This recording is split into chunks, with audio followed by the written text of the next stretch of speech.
Hoy estamos con Jessica Aguilar. Ella es directora del Departamento de Relaciones Laborales y Servicios Sociales de Fomento del Trabajo Nacional. Y bueno, en primer lugar, Jessica, gracias por dedicarnos estos minutos.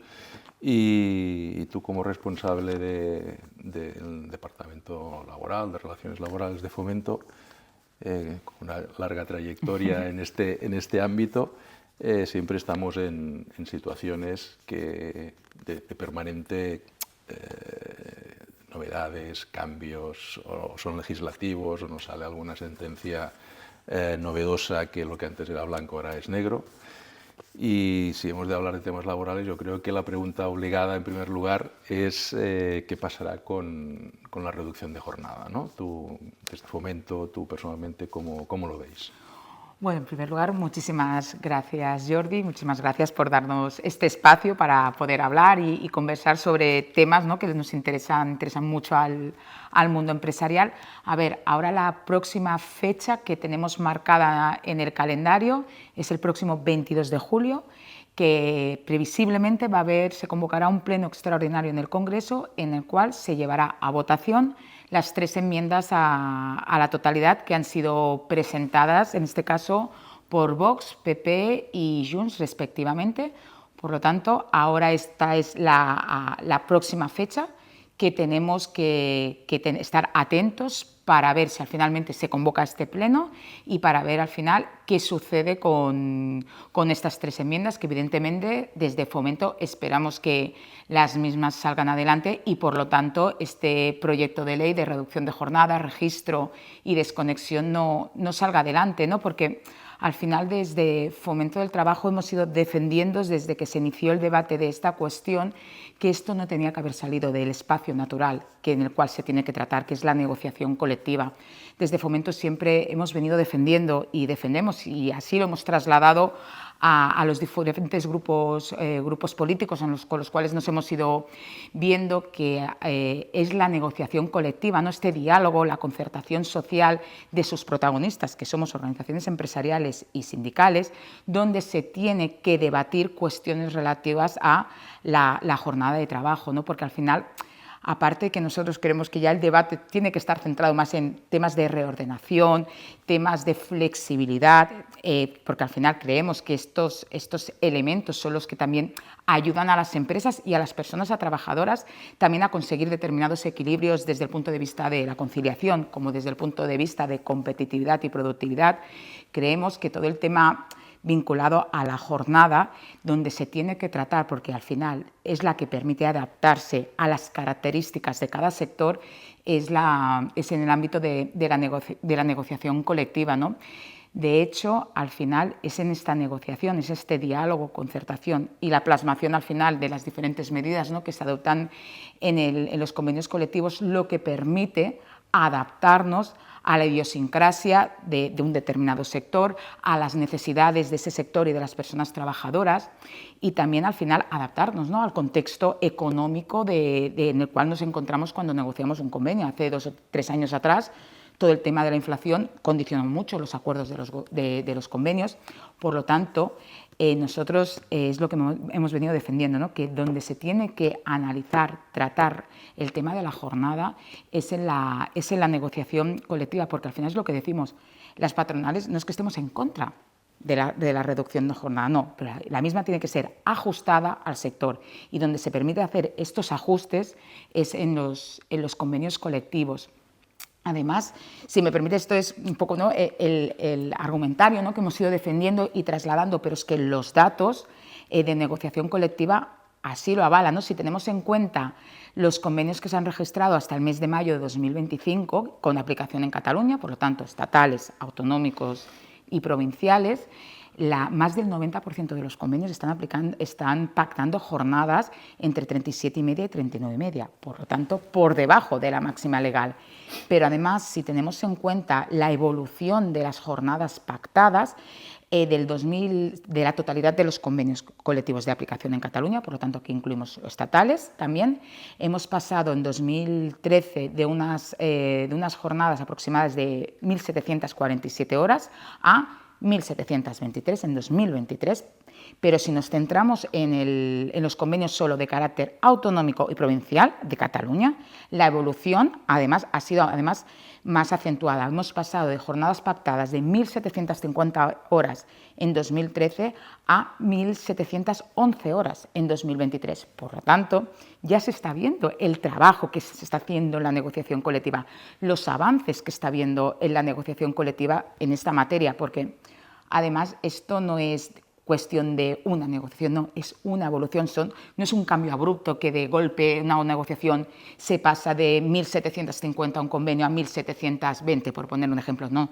Esto es fruto de negociaciones, de equilibrios, para conseguir precisamente esto, dar respuesta a las necesidades de cada una de las partes y, sobre todo, no poniendo en riesgo ni la competitividad ni la productividad de las empresas. Bien, así tú crees que esto es una cuestión que se acabará trasladando a la negociación colectiva, que se apruebe así en vía parlamentaria, o si más no, es lo que solicitáis desde las patronales, ¿no? Uh-huh. Muy bien. Esto, muy ligado con la reducción de jornada también, y quizás queda un poco más, no disimulado, pero no se le está dando tanta importancia, yo creo que tiene mucha importancia, es la modificación que se prevé, y que comentabas antes, del registro horario y la desconexión digital, ¿no? Que esto, así como la reducción de jornada necesita apoyos parlamentarios, para el registro horario lo puede aprobar el Gobierno sin necesidad de esto, ¿no? Entonces, ¿qué cambios más importantes detectáis vosotros? A ver, esto es verdad, es lo que comentas, ¿no? Quizás todo el tema más mediático ha quedado como muy centrado en la reducción de jornada, pero la segunda parte que introduce esta norma precisamente es en el registro de la jornada diaria, que aquí hay que recordar que este cambio se introdujo en 2019, que si echamos memoria, echamos tiempo atrás, ya en su día supuso muchísimas dudas de interpretación, muchísimas inseguridades en cuanto a su aplicación, y ahora, escasamente 5 años después, sin motivo que justifique este cambio, se pretende un cambio además profundo en esta materia, porque al final, si lo que se pretende es dar respuesta a posibles incumplimientos que puede haber, nuestro ordenamiento jurídico ya tenemos instrumentos suficientes para hacer frente a posibles incumplimientos que pudieran existir en esta materia, porque además, y entrando ya a la pregunta, el cambio es profundo, porque ahora lo que se determina es que el registro tendrá que ser por medios digitales, con independencia del sector, la dimensión o la ubicación de la empresa.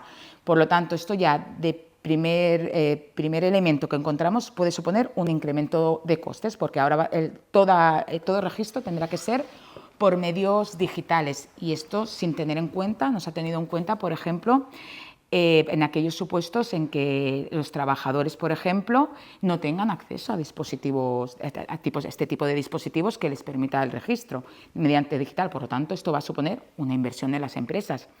O aquellos trabajadores que, por ejemplo, presten sus servicios en otros espacios fuera del centro de trabajo. O lo otro elemento que también hay que poner encima de la mesa, el tema de las competencias digitales. O sea, es un elemento que también parece que todo el mundo crea que todo el mundo conoce, sabe hacer funcionar determinados dispositivos, pero bueno, hay ciertas brechas que también se tienen que tener en cuenta. Otra cuestión, ¿no?, que cuando hablamos de medios digitales, la interoperabilidad, ¿no?, que hablan con todo el tema de la inspección de trabajo, todo el territorio no es igual, es diverso. ¿Y a qué me refiero? Temas de infraestructuras. Tenemos carencias de infraestructuras a nivel de conectividad. Una gran urbe, como puede ser Barcelona, no va a haber problema, pero no todo el territorio es igual. Las infraestructuras no llegan igual a todo el territorio. Por lo tanto, esto es un elemento que también puede dificultar todo el tema, este registro por medios digitales o esta interoperabilidad que se difiere de la norma. Otro elemento también que hay que poner encima de la mesa es que vemos que hay un paso atrás en cuanto a elementos de flexibilización, tanto desde el punto de vista de empresa, pero desde el punto de vista de las personas trabajadoras. Ahora se establece, bueno, que todo el tiempo de trabajo se considera efectivo. ¿Esto qué implica? Que si no, se van a tener que ir fichando las diferentes interrupciones. es conocido que muchas empresas, dentro de sus acuerdos, de sus usos y costumbres, que se suele decir, pues han podido llegar a acuerdos con los trabajadores, pues que determinadas pausas, pues las típicas conocemos, ir a pues, el café, bajar a la calle a hacer lo que se suele decir, ¿no? Fumarse el cigarro, que es tan conocido. Bueno, pues está dentro de está aceptado dentro de las relaciones entre empresa y trabajador. Pues esto puede suponer un paso atrás en esta flexibilidad que se han podido llegar a determinados acuerdos. Otro elemento que también se va, los supuestos que se plantean, ¿no? De que al final se va a presumir que todo es tiempo de trabajo efectivo, todo, aquí vinculo con lo anterior, y lo que no pueden ser considerados, o el tema de las horas extras y demás, que tenemos otras figuras que operan como es la distribución irregular de la jornada.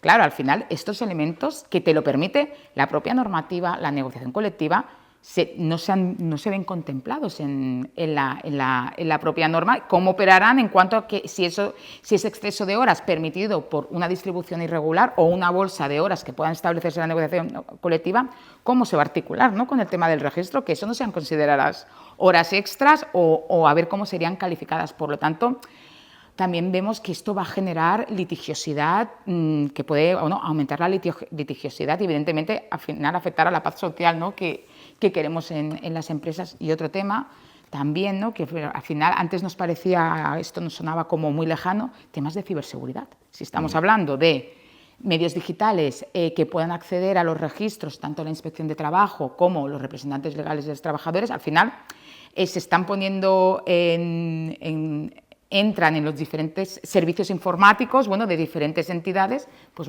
que esto también nos tiene que llevar a la reflexión desde el punto de vista de ciberseguridad.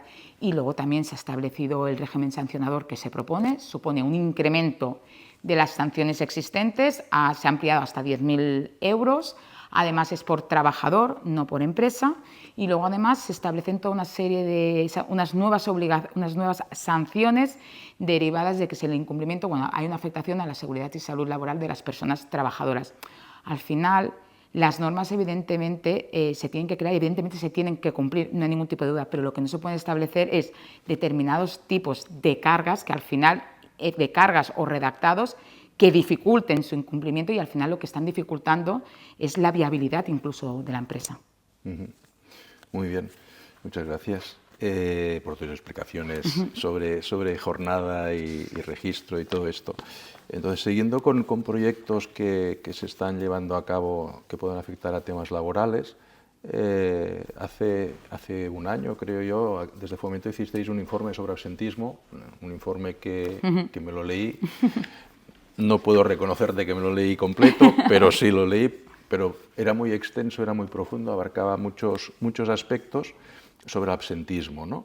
Y yo no sé si es a raíz de este informe o porque realmente aparejado con la reducción de jornada que está como proyecto, también se está hablando mucho sobre el absentismo y no hace mucho la ministra de Seguridad Social lanzó pues una propuesta de hacer altas de incapacidad parciales, ¿no? De incapacidad temporal de forma parcial para que la gente pudiera reincorporarse de forma paulatina al puesto de trabajo, ¿no? En la prensa leímos que había una gran oposición desde un punto de vista sindical, pero bueno, esto está tirando para adelante. ¿Crees que va a mejorar el absentismo? ¿Va a crear más dificultades a las empresas organizativamente? Porque las personas o están o no están, estar a medias pues puede crear más dificultad que integración. Bueno, primero me voy ya al foco que has comentado, ¿no? El tema del absentismo. Ya sabes que sí, el año pasado presentamos nuestro informe y allí ya pusimos de manifiesto, ¿no? Que es uno de los elementos que nos están trasladando empresas ya hace tiempo, porque esto no es nuevo, y nuestros sectores, de gran preocupación del incremento del absentismo laboral en el seno de las empresas por todos los efectos, ¿no? Que conlleva a nivel de costes, a nivel de organizativos, ¿no? Y sobre todo si ahora lo focalizamos, y también vinculado a la pregunta, ¿no? Vinculado al tema de las incapacidades temporales, sobre todo por contingencias comunes, que al final el 80% aproximadamente de las ausencias en las empresas es como consecuencia precisamente de las ITs por contingencias comunes. Y es que los datos es que son abrumadores, ¿no?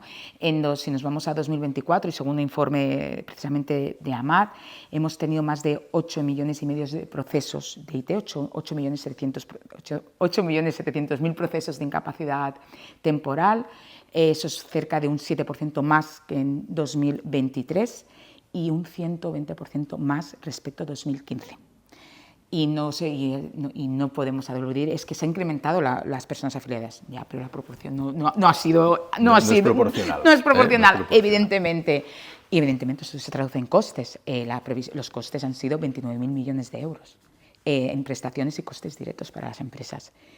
Y si nos vamos a datos, previsiones para 2025, y también según así se comentó en la asamblea que hubo de AMAT hace poco, la previsión es que lleguemos a más de 9 millones de procedimientos de procesos de IT, con una traducción en costes en 32.000 millones de euros. Por lo tanto, el dato es muy preocupante. Pues dentro de todo este contexto, ¿no? Porque al final hay una preocupación, porque al final se está viendo, ¿no?, este incremento, y solo me estoy centrando en el tema de los procesos de IT, no en el concepto de absentismo en general, porque sabemos que es un tema que es más conflictivo, qué es absentismo y qué no, para las organizaciones empresariales y sindicales, pero lo que sí que es objetivo, aquí en lo que estamos hablando es un elemento clave, es que sí que está viendo es este incremento exponencial de los procesos de incapacidad temporal. Entonces, dentro de este contexto, por parte del Ministerio, se han aportado y se están trabajando en la mesa de diálogo social a nivel estatal con los agentes sociales. Eso también lo tenemos que canalizar y contextualizar en el marco de la ANC, donde esta materia también se puso encima de la mesa y se llegaron a algunos acuerdos.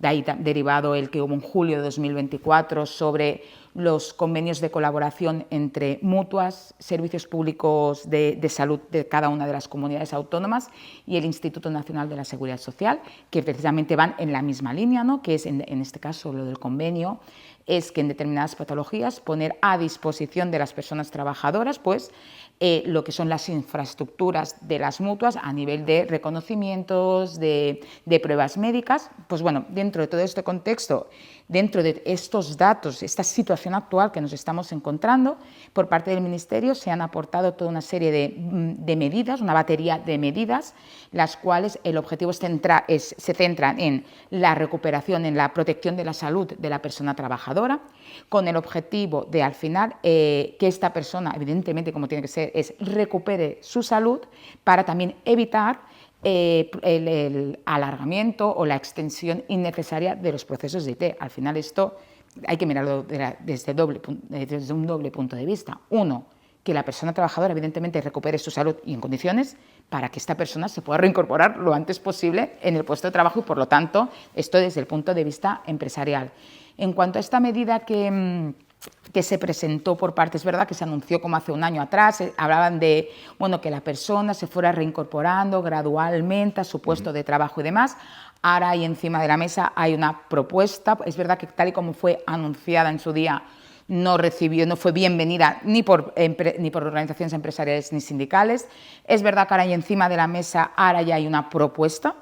Al final nosotros lo que consideramos es tenemos que analizar todas las medidas que se están planteando con prudencia, porque al final se pueden plantear medidas, pero las medidas tienen que ser eficaces y eficientes para que al final den respuesta a la situación actual que nos estamos encontrando. Por lo tanto, que ya se esté analizando esta materia a nivel de mesas de diálogo social ya es un paso adelante, evidentemente, pero también hay que ver ya la letra pequeña de estas medidas y si realmente van a suponer y van a ayudar a revertir la situación actual y los datos en los que nos estamos moviendo. Al final, esta medida se tiene que analizar. Lo que sí consideramos es que no puede ser una vis expansiva y que pueda servir para cualquier tipo de patología.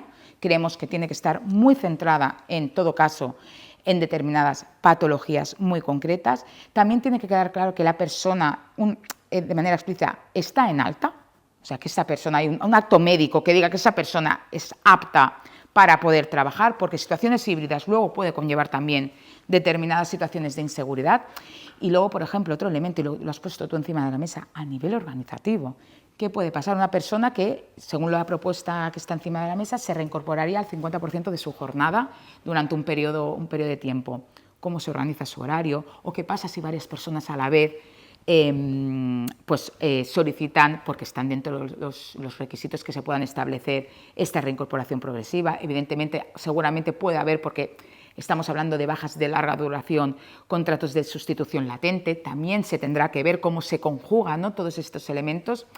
Al final, lo que decimos, ¿no?, y volvemos un poco a lo que decíamos, ¿no?, la necesidad de seguridad jurídica a la hora de aplicar las normas, porque al final las normas se redactan, pero luego se tienen que llevar a la práctica, y eso no siempre es fácil. No siempre es fácil.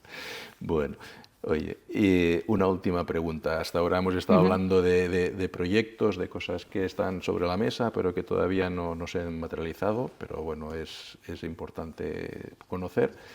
Pero una cosa que sí que ya se publicó y quizás a los que nos dedicamos al tema laboral lo tenemos muy presente, pero así al público más en general o a las empresas en general, si no se encuentran en el caso, no son conocedoras, ¿no?, que es la reciente modificación del artículo 48 y 49 del Estatuto, en el que un trabajador que le han reconocido una incapacidad permanente pues puede solicitar la adaptación de su puesto de trabajo para que la empresa le reincorpore, ¿no?